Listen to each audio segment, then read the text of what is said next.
minasyaitonirrajim. Bismillahirrahmanirrahim. Alhamdulillah rabbil alamin. Wassallallahu ala sayyidina Muhammadin Mustafa Muhammad wa alihi al-muntajabina al-ma'asumin wa la'natullah ala a'da'i ajma'in ila yaumiddin. Amin ya rabbal alamin. Sebelumnya saya ucapkan kepada seluruh mukminin, mukminat, kepada antum semua,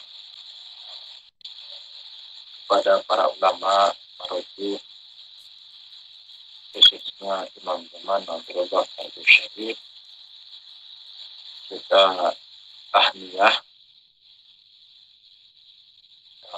sukacita dan selamat atas kelahiran Nabi Mulia, insan kamil dan sempurna, Nabi Muhammad Sallallahu Alaihi Wasallam, dan juga Imam Ja'far Shadiq alaihissalam, di mana keduanya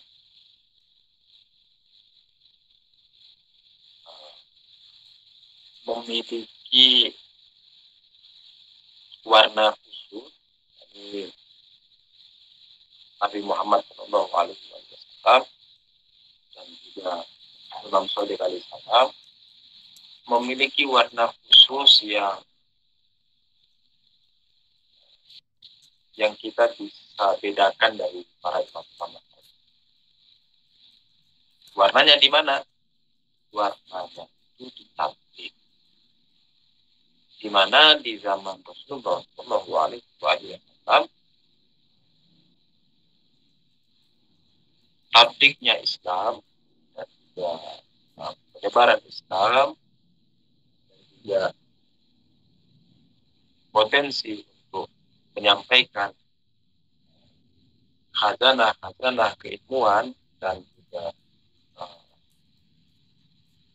ma'rifat ilahi tauhid itu di zaman Rasulullah Sallallahu Alaihi Wasallam itu terbuka dengan lebar dan sangat mudah. Jadi kita menyaksikan di zaman Rasulullah Sallallahu Alaihi Wasallam, menyaksikan para sahabat sebagai mufassir, Ibnu Abbas, Mas'ud, dan sahabat-sahabat yang lain. Itu menandakan bahwa di zaman Nabi Sallallahu Alaihi Wasallam lapangan dan medan untuk nabi itu terbuka lebar. Dan memang kondisi pada zaman itu juga memungkinkan untuk hal itu. Kenapa? Karena Islam sudah menang di zaman-zaman akhir hayat Rasulullah Sallallahu Alaihi Wasallam itu. Islam sudah menang, Islam sudah kuat, dan pemerintahan Islam sudah berdiri. Jadi bagi mereka-mereka yang menolak adanya pemerintahan Islam, maka kita katakan bahwa pemerintahan Islam itu sudah ada sejak zaman Rasulullah Sallallahu Alaihi Wasallam. Nah, itu warna di zaman Nabi. Di zaman Imam Shadiq alaihissalam juga demikian, bahwa di zaman Imam Shadiq alaihissalam lapangan untuk tabligh dan penyebaran Islam, khususnya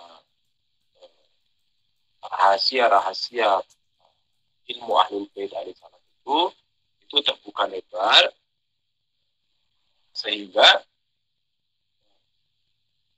di beberapa riwayat dikatakan bahwa muridnya Imam Ja'far Shadiq alaihissalam itu hingga mencapai 4.000. Bukan riwayat. Jadi di salah satu pernyataannya Syekh Tusi menyatakan bahwa muridnya Imam Shadiq alaihissalam itu hampir mencapai 4.000 orang. Jadi antum bayangin 4.000 itu bukan sedikit loh. Ngajar, misalnya antum bayangin kalau ngajar di Masjid Istiqlal, misalnya ngajar di Masjid Istiqlal, terus 4.000 semua ulama, bukan pedagang bakso, bukan pedagang siomay, bukan. Ya, ulama yang hadir di kelasnya Imam Shadiq alaihissalam dan belajar ilmu agama. Jadi bukan pengajian ibu-ibu, bukan 4.000 orang ini bukan pengajian ibu-ibu, tetapi para ulama. Nah, dari 4.000 orang ini termasuk juga para itu Abu Hanifah, termasuk juga Abu Hanifah, ini salah satu imam dari 4 imam yang diakui di sini kan. Jadi ada Imam Hanafi, kalau di Al-Sunnah itu ada Imam Hanafi, Imam Hambali, Imam Maliki, dan Imam Syafi'i. Nah, Hanafi ini, Abu Hanifah ini itu juga pernah hadir di kelasnya Imam Syafi'i. Dan begitu juga Hambali juga hadir di kelasnya Imam Syafi'i. Jadi 4.000 orang itu bukan sedikit orang yang hadir di kelas beliau. Lapangan tabligh atau potensi penyebaran rahasia dan ma'rifat ilmu dari itu di zaman Imam Syafi'i itu terbuka lebar. Ini yang kita katakan, ini yang kita maksudkan bahwa adanya kesamaan, adanya kemiripan, adanya warna yang sama antara zamannya Rasulullah Shallallahu Alaihi Wasallam dan juga zamannya Imam Syafi'i. Jadi itu sekedar pengantar, karena kita hampir sebulan juga tidak ketemu, lalu ini pertemuan perdana kita lagi setelah sebelumnya libur, juga bertepatan dengan hari mulia, hari besar, hari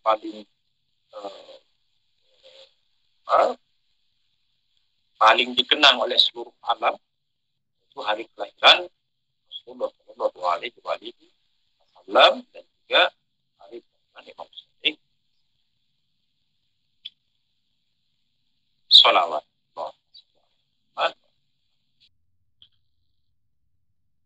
Hikmah yang ke-70 kalau saya tidak salah. Nanti kalau salah diingat. Bismillahirrahmanirrahim. Qala Amirul Mukminin Ali alaihissalam, la taral jahila illa mufridan au mufarridan. Di hikmah yang ke-70,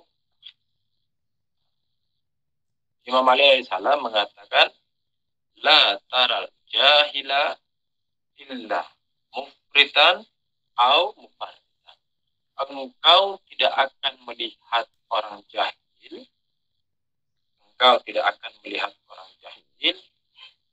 kecuali dalam keadaan dia ifrat atau tafrid. Saya ulangi, Imam Ali mengatakan, engkau tidak akan melihat orang jahil kecuali dalam keadaan dia ifrat atau tafrid. Ada 3 istilah yang kita mau bahas di sini, lalu kita mencoba, baru setelah itu kalau istilahnya sudah bisa dipahami, baru kita mencoba untuk memaknai. Yang pertama ada ifrat, yang kedua ada tafrid. Istilah ifrat dan tafrid ini biasanya dipakai dalam ilmu akhlak. Ya, buang. Istilah ifrat tafrid ini biasanya dipakai di dalam ilmu akhlak.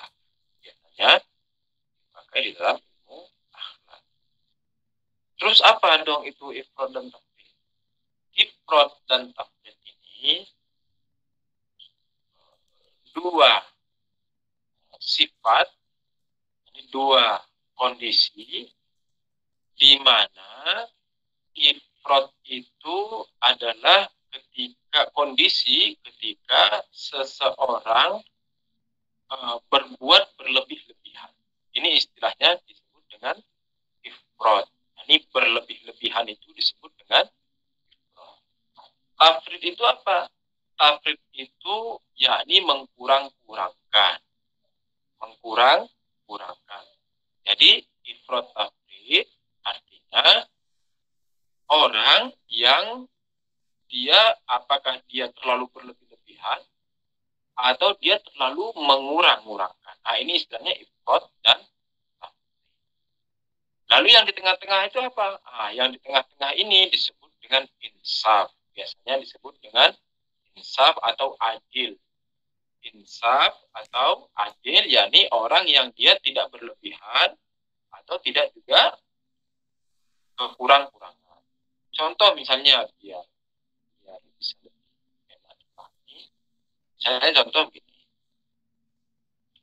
Misalnya di keluarga,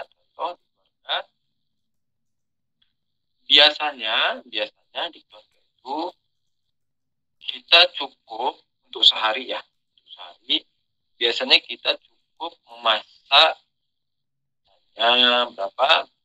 3 gelas untuk sehari atau 4 gelas misalnya ya.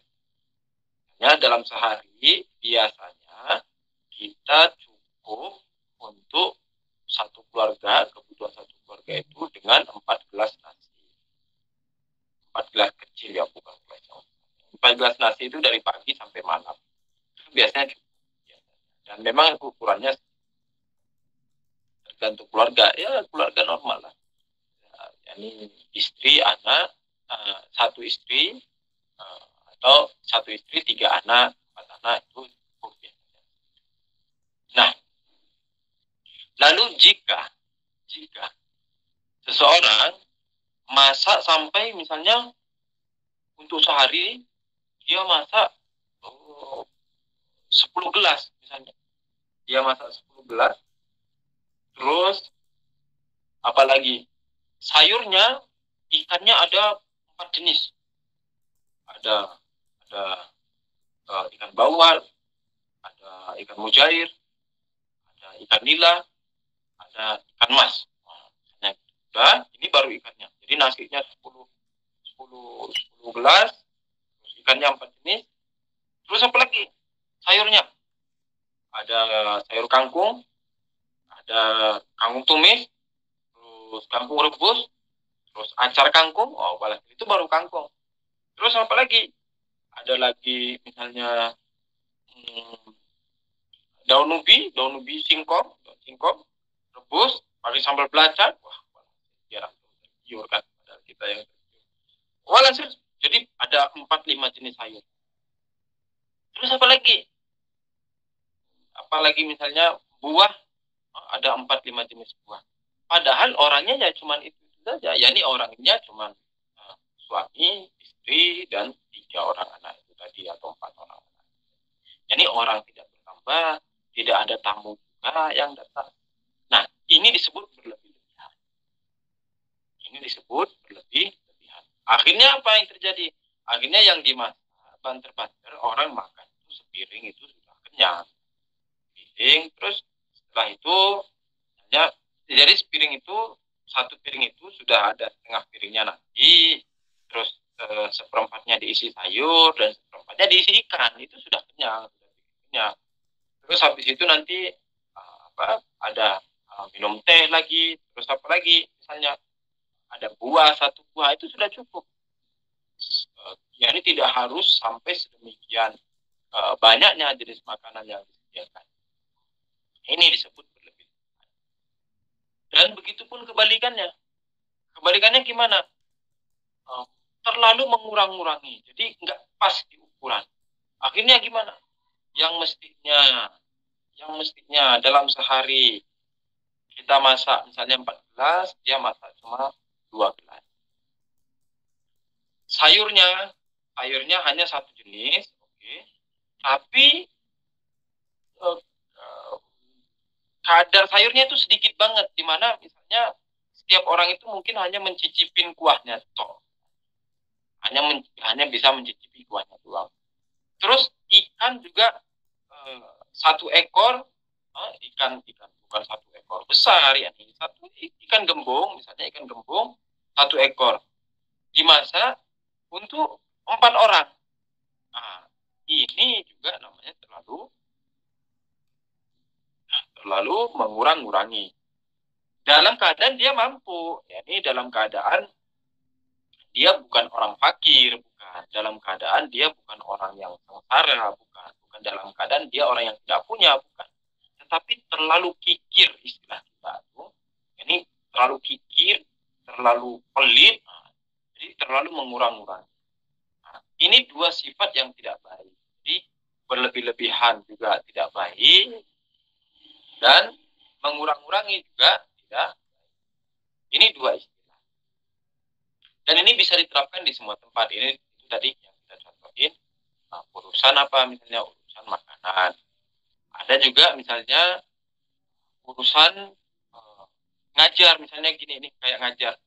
Yusuf mungkin orangnya lebih ke ifrod. Kenapa? Karena terlalu memanjang-manjangkan pembahasan, padahal pembahasannya gampang, tapi terlalu dipanjang-panjangin. Misalnya, menurut orang Yusuf ifrod, ya tidak apa-apa. Kan, persepsi masing-masing itu berbeda-beda. Nah, kalau saya ditanya, Yusuf, kenapa kok kamu pembahasannya simpel tapi kok dipanjang-panjangin? Alasan saya satu saja, karena saya ini orangnya tidak cepat percaya. Maksudnya apa? Tidak cepat percaya. Ya, ini percaya kalau antum paham apa yang anda sampaikan. Itu penyakit saya. Jadi penyakitnya satu yaitu tidak cepat percaya kalau antum sudah memahami apa yang telah saya sampaikan. Makanya biasa saya ulang-ulang atau saya kasih contoh-contoh lain sehingga betul-betul saya yakin kalau antum paham. Ketika saya yakin antum paham, itu akan melegakan saya. Jadi antumnya paham, jadi saya ngajar juga tidak sia-sia. Masing-masing dan saling menghargai lagi, tidak melukai dan selagi juga tidak merusak harga diri dan martabat orang lain. Jadi itu ifrat dan tafsir. Ini melebihkan atau mengurangi. Jadi nggak pas. Dan ini bisa diterapin di semua tempat. Dimakan, diminum, di ngomong yang berlebihan atau ngomong yang dikurang-kurangi, di waktu, efisiensi waktu, di pekerjaan. Ada pekerjaan yang bisa diselesaikan mudah, tapi dibuat rumit. Atau ada pekerjaan yang memang harus dijabarkan, dibuat terlalu simpel sehingga orang tidak bisa memahaminya. Atau dalam mengerjakan misalnya pekerjaan rumah, jadi misalnya mengerjakan pekerjaan rumah, ada yang memang harus diringkas, tidak diringkas. Ada yang tidak semestinya diringkas. Nah, ini istilahnya berlebihan atau mengurangi. Atau misalnya begitu juga dalam membuat laporan, misalnya yang kerja ya, yang kerja di perusahaan harus buat laporan, itu juga harus tepat. Jadi tidak berlebihan dan juga mengurangi. Kenapa? Karena ada yang memang harus diberi penjelasan. Jadi laporan itu memang harus diberi penjelasan. Nah itu ya diberi penjelasan, tidak usah terlalu ringkes-ringkes banget sehingga ketika nanti kita serahkan laporannya, yang membaca laporan bingung, ini tulis apa ini? Ini apa maksudnya ini? Akhirnya kan dia manggil kita. Akhirnya dia telepon lagi, panggil lagi, Yusuf ini apa maksudnya? Kamu buat laporan ini maaf apa maksudnya? Akhirnya kita harus jelasin lagi, kerja 2 kali. Ini justru membuang waktu. Jadi berusahalah di rel yang pas. Jadi tidak lebih dan tidak kurang. Pas di ukurannya. Nah, oke, ini ifrat dan tafsir. Ada istilah yang ketiga, jahil. Istilah jahil. Di dalam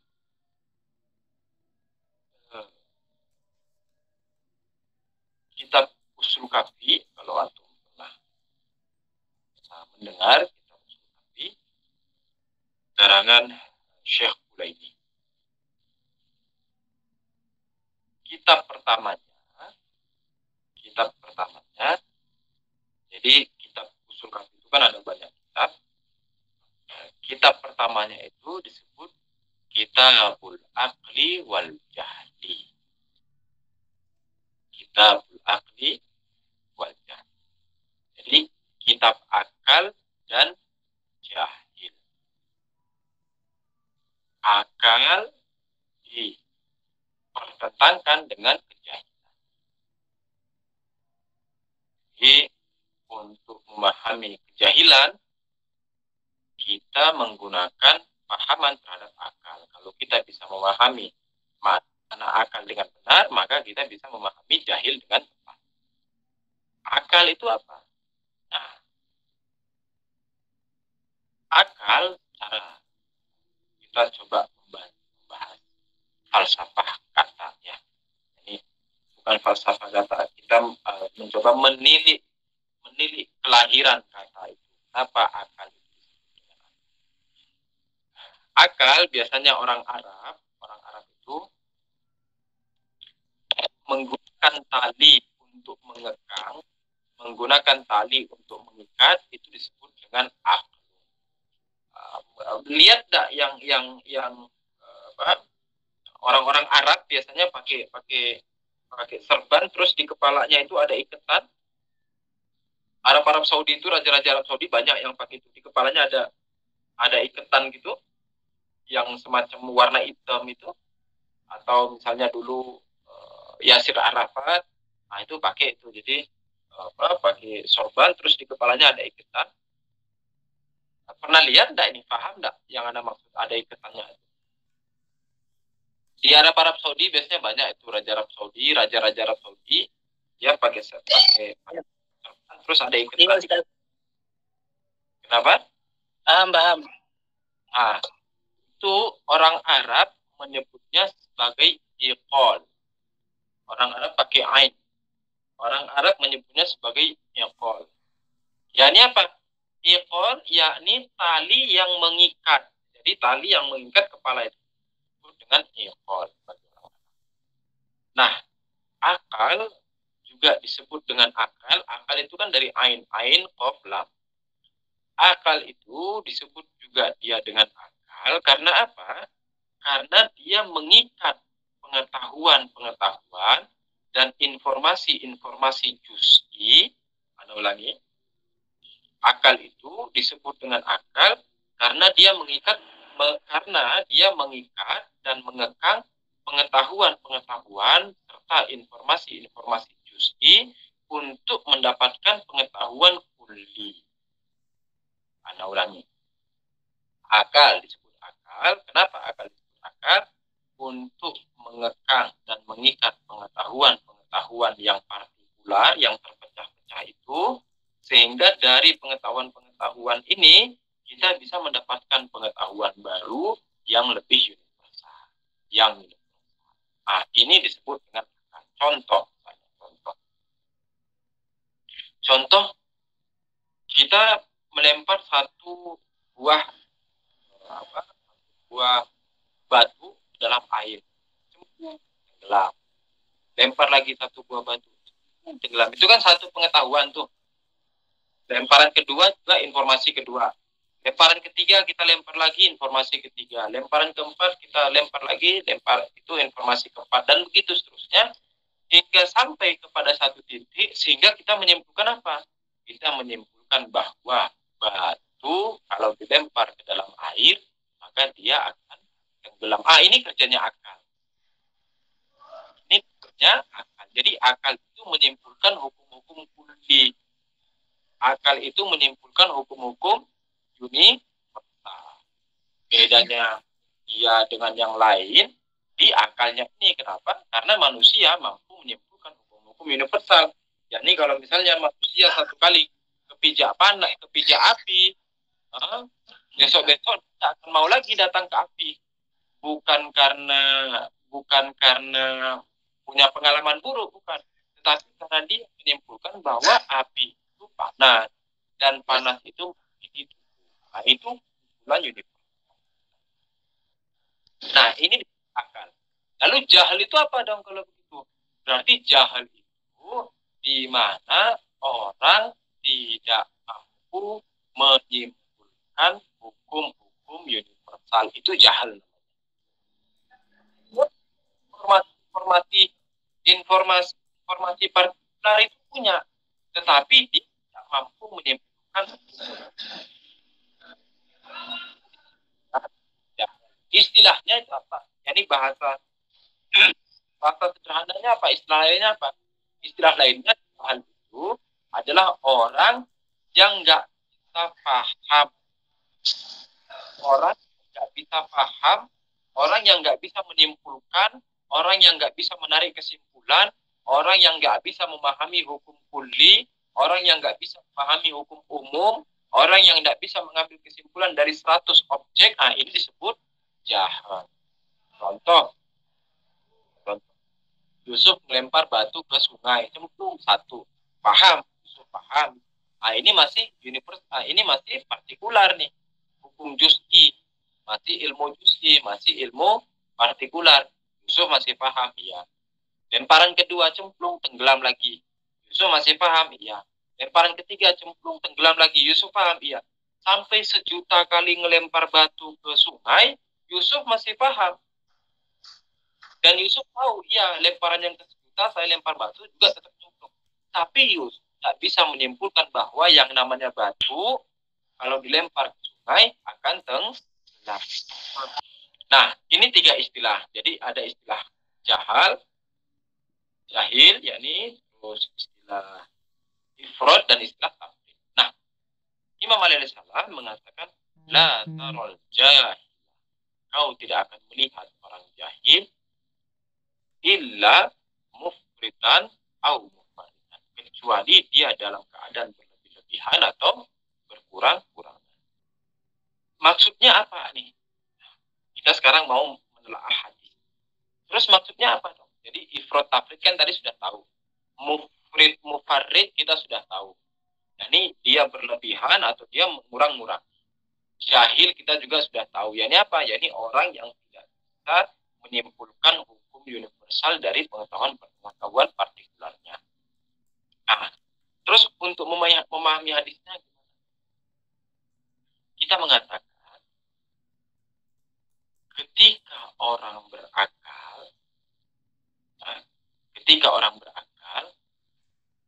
berarti dia mampu menyimpulkan hukum universal. Ketika orang berakal, berarti dia mampu menyimpulkan hukum universal. Ketika dia mampu menyimpulkan hukum umum, misalnya dia mengatakan seluruh manusia pasti akan mati, misalnya begitu. Itu kan hukum umum tuh. Atau apa? Atau seluruh batu dilemparkan ke air akan tenggelam. Itu kan hukum universal tuh. Atau apalagi misalnya kita katakan seluruh usaha, kalau di bidang ekonomi, seluruh usaha pasti memiliki resiko. Tidak ada usaha yang tidak memiliki resiko. Ini kan hukum universal. Ini hukum universal. Ketika orang berakal, maka dia mampu menyimpulkan hukum universal. Maka dia mampu menyimpulkan hukum universal. Nah, itu satu. Yang kedua, ketika dia mampu menyimpulkan hukum universal, maka dia akan tahu batasannya di mana. Ketika Yusuf mampu menyimpulkan hukum universal, maka Yusuf tahu batasan awal dan batasan akhirnya di mana. Kenapa? Karena sudah tahu hukum universalnya. Misalnya ketika Yusuf menyimpulkan bahwa segala usaha memiliki risiko, segala usaha, mau usaha apa saja, memiliki risiko, berarti Yusuf sudah punya batasan.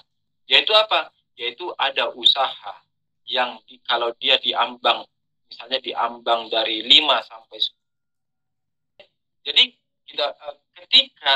ketika orang berakal, maka dia akan mampu menyimpulkan hukum universal. Itu satu. Ketika orang berakal, maka dia akan mampu menyimpulkan hukum universal. Yang kedua, ketika orang mampu menyimpulkan hukum universal, maka dia akan tahu batasannya di mana. Contoh, kita contohin. Yusuf tahu bahwa setiap usaha memiliki resiko. Tidak ada satupun usaha yang tidak memiliki resiko. Ini hukum universal nih. Ketika Yusuf tahu hukum universal, maka Yusuf tahu bahwa dari usaha ini, misalnya contoh usaha A, maka usaha ini memiliki interval, kalau dari 5 sampai 10, maka ini interval aman. Tetapi kurang dari 5, maka ini interval kacau. Lebih dari 10, ini interval ngawur. Jadi batasan amannya di mana? Batasan amannya di 5 sampai 10. Kurang dari 5 hancur, lebih dari 10 juga hancur binasa.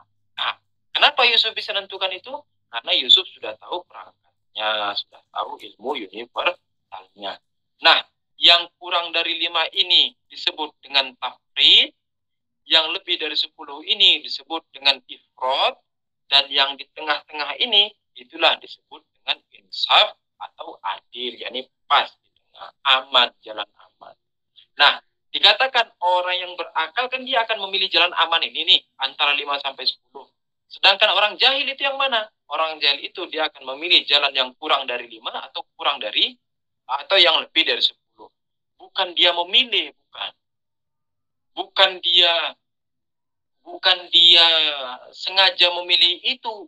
yakni dalam keadaan dia tahu ada yang kurang dari 5, ada yang lebih dari 10, dua-dua ini hancur, dan ada yang di tengah antara 5 sampai 10, ini jalan aman, lalu dia melepas yang jalan aman ini, bukan karena dia sengaja memilih jalan hancur dan meninggalkan jalan benar, bukan. Orang jahil bukan begitu. Tetapi orang jahil itu karena dia tidak tahu jalan benar itu yang mana. Orang jahil itu adalah orang yang tidak tahu jalan yang benar itu yang mana, sehingga dia pasti apakah dia lewat jalan yang kurang dari 5 atau dia lewat dari jalan yang lebih dari 10. Di mana kedua-duanya adalah jalan kehancuran. Bukan karena dia meninggalkan jalan yang di tengah itu, di mana dia tahu bahwa itu jalan benar, bukan. Melainkan dia tidak tahu kalau ada jalan yang benar yang di tengah itu, dia nggak tahu.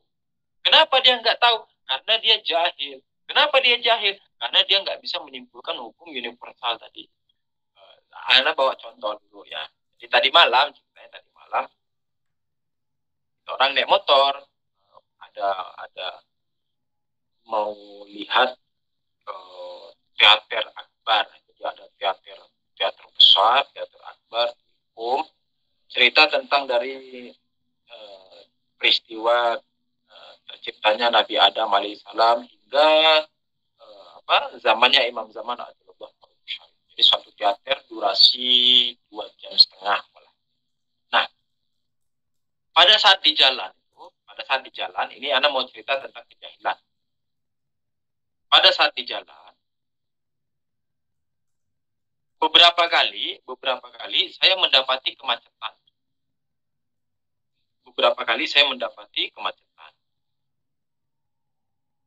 Ternyata begitu saya sampai di tempat pusat kemacetannya, yakni mau tahu kenapa sih bisa macet nih, dan itu beberapa kali terjadi. Mau tahu kenapa sih bisa macet ini? Ternyata saya melihat, misalnya ada orang yang dia mau belok ke kanan, orang naik mobil, dia mau belok ke kanan, tapi dia ngambil dari jalur kiri. Nah, lihat enggak? Orang dia mau belok ke arah kanan, tapi ngambil dari jalur kiri. Atau begitu sebaliknya, dia mau belok ke arah kiri, ngambil dari jalur kanan. Akhirnya apa yang terjadi? Ketika dia dari sebelah kiri, terus mau ngambil jalur ke arah kanan, dia kan akan memotong 2-3 mobil di sampingnya. Di mana mobil, kan jalannya besar tuh kan ya. Jalannya besar, di mana satu ruas jalan itu bisa memuat 3-4 mobil. Kalau di Qom gitu, ruas jalannya agak besar, jadi bisa 3-4 mobil. Nah, kalau mobil yang dari sebelah kiri mau masuk ke kanan maksa, dia akan menutup 3 baris mobil yang di sampingnya itu. 1, 2, 3, baru dia bisa lewat ke arah kanan. Perlakuan ini yang membuat macetnya jalan. Nah, ini bentuk kejahilan namanya. Kenapa? Karena dia orang yang tahu jalan, dia orang sini, dia tahu jalan, mau belok kanan, mau belok kiri, dia tahu. Tetapi dia salah nyimpulin. Mestinya kalau mau belok kanan, ya kamu ngambil jalur dari sebelah kanan. Jadi kamu tidak nutupi orang yang dari sebelah kirimu. Atau gitu juga, kalau kamu mau belok sebelah kiri, kamu ambil jalur kiri, jangan ambil jalur kanan. Jadi kamu ketika mau belok kiri, ndak nutupin jalur yang lain. Artinya apa? Orang yang jahil, mau ndak mau, dia pasti meribetkan orang lain. Nah, ini closing statement kita. Orang jahil, mau ndak mau, pasti meribetkan orang lain. Orang yang mufrid dan mufarrid tadi, orang yang ifrat dan tafrid tadi, orang yang ndak adil tadi, orang yang ndak insaf tadi itu, orang yang jahil tadi itu, jahil yakni dia mufrid, dia tafrid, dia ifrat, dia tafrid. Orang yang seperti ini yang jadi pasti menyulitkan orang lain, pasti menyusahkan orang lain. Kenapa demikian? Karena dia nggak pas di jalannya tuh. Karena dia nggak pas di jalannya. Ketika orang nggak pas di jalannya, sudah pasti ngambil jalan orang lain. Coba kalau dia pas di jalannya, berarti tidak sedang mengambil jalan orang lain. Kapan dia nyamping, jadi ifrat tafrid itu kan nyamping, nggak pas. Ima nyamping ke kanan, ima nyamping ke kiri, itu pasti ngambil jalan orang lain. Ketika ngambil, berarti nyulitin orang lain. Berarti lagi ngeribetin orang lain, nyusahin orang lain. Jadi, ini saran kita, jadilah pintar sehingga tidak merugikan orang lain. Ini jangan jahil sehingga tidak merugikan orang lain. Karena jahilnya kita itu bukan hanya kita yang rugi, orang lain juga kesusahan. Maka jadilah pintar sehingga tidak merugikan orang lain. InsyaAllah kita lanjut ke depan. Ya, Assalamualaikum warahmatullahi wabarakatuh. Kita harus menghindari orang yang jahil.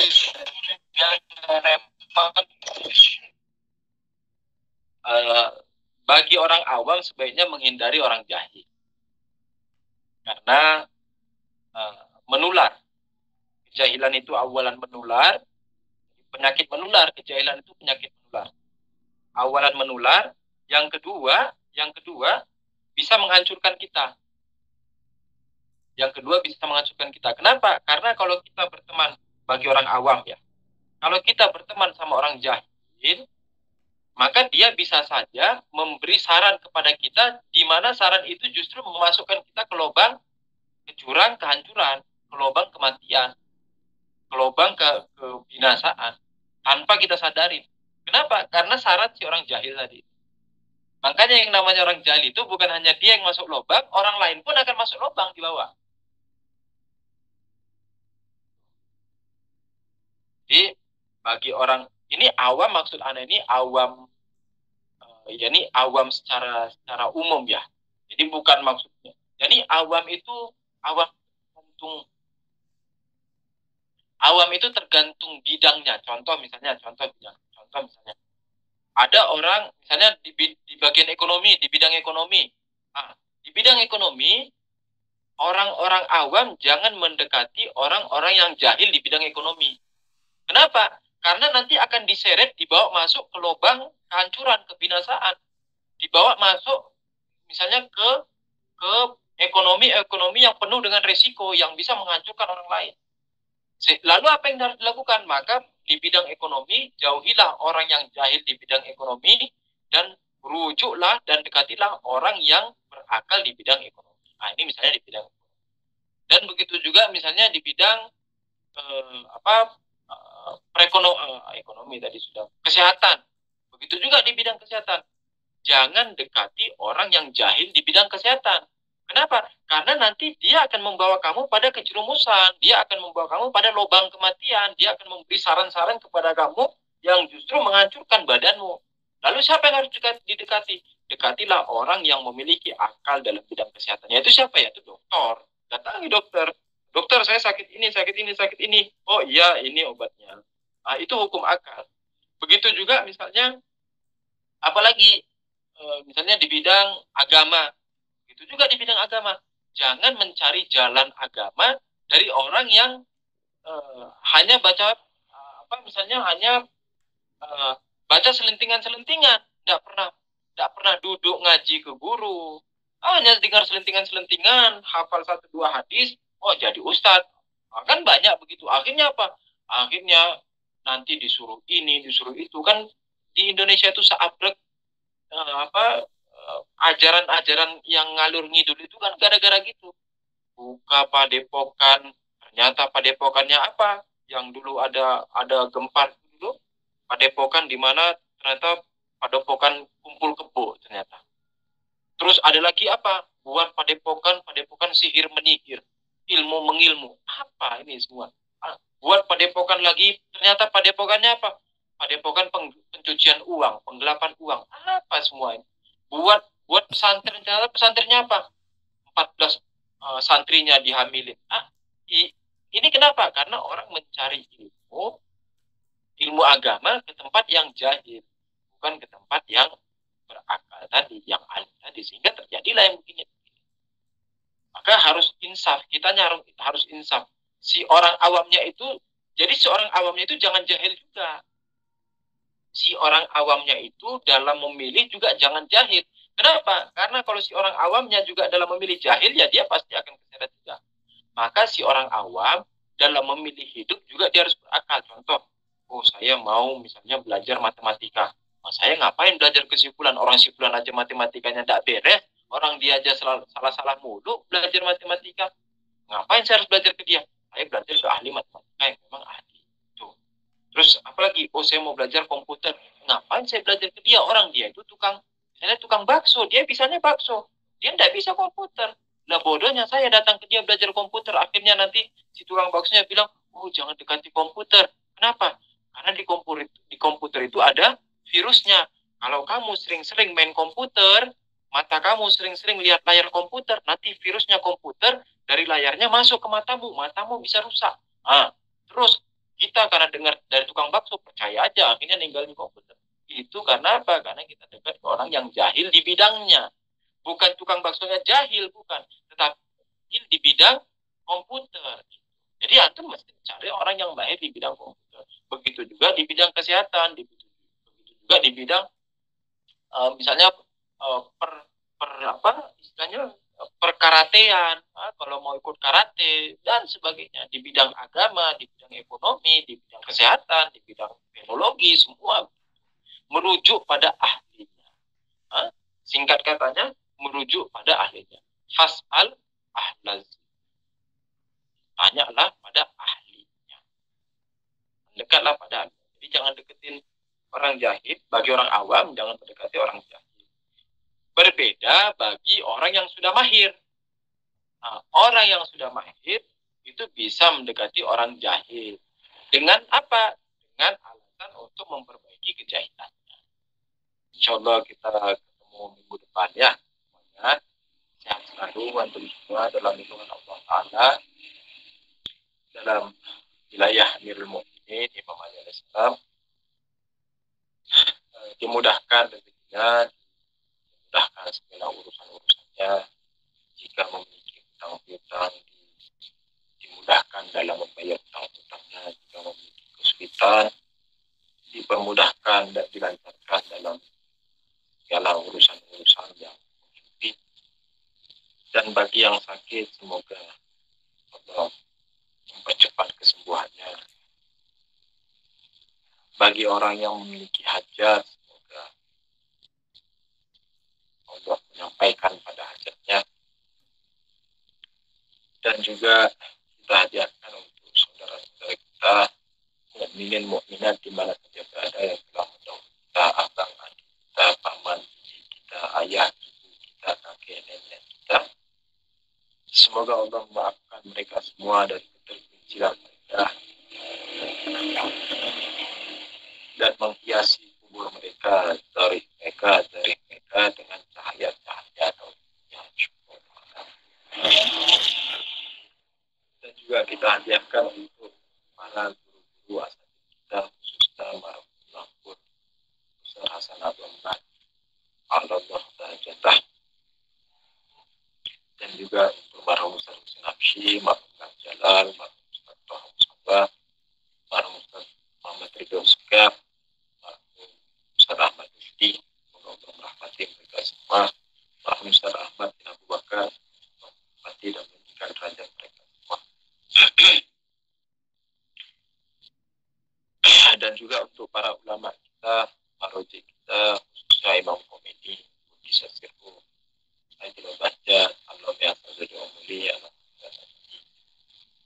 dan juga untuk Maroji yang masih hidup, Ayatullah Jawadi, Ayatullah Subhani, Ayatullah Nuri, semoga mendapat kesehatan, dan khususnya untuk Rahbar Muazzam Sayyid Ali Khamenei, Hafizahullah, semoga Allah memanjangkan usianya dan memperpanjang berkah hidupnya, dan juga untuk kezuhuran Imam Zaman Ajarullah Fadzal Syarif Al-Fatihah Mas. Wajib saja.